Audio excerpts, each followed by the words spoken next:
The 9/11 Truth Movement does not need authentic hijackers on the planes in control of the planes.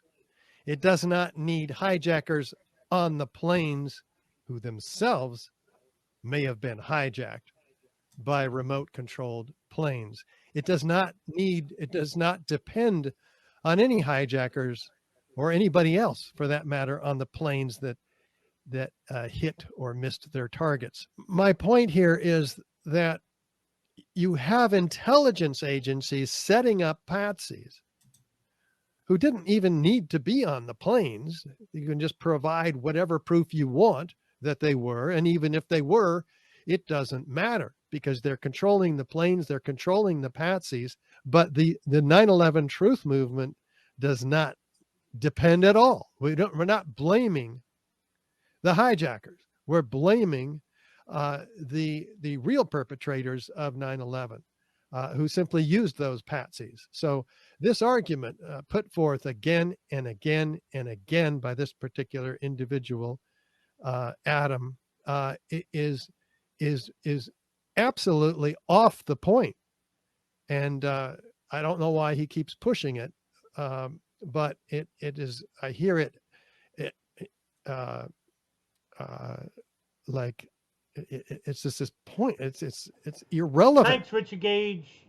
Because you don't believe in hijackers and that you think they're patsies and they don't exist, you just helped the State Department and the CIA cover up the biggest cover-up since Watergate. Now we have a meeting in the year 2002 in New York City.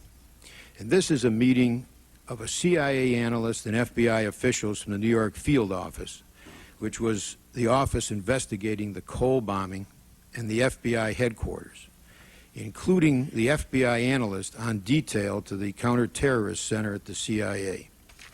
The FBI agents on the Cole bombing pressed the CIA at that meeting for information regarding Midhar and the Malaysia meeting, but the CIA representative denied them that information.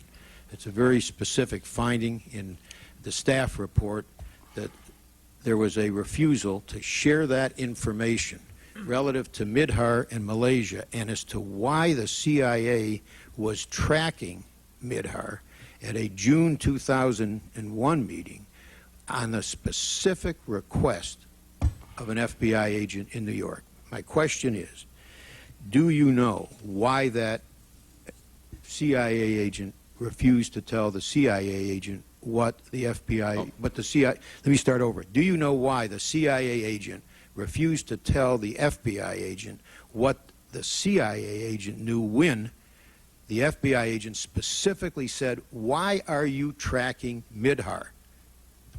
We have, we're going to have a disagreement on the facts here.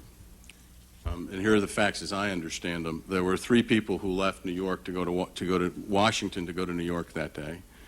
It was an FBI analyst from FBI headquarters, an FBI analyst from our counterterrorism center, and our analyst. They went up to discuss the Cole investigation. The FBI analyst from FBI headquarters brought the surveillance photos with her. And at the end of the conversation, and I've now talked to 2 of the people involved, Senator, the FBI analyst from FBI headquarters handed the surveillance photos to the New York field office personnel. There was some discussion about them. Indeed, they were talking about different people. Midhar was not who they were talking about in this meeting.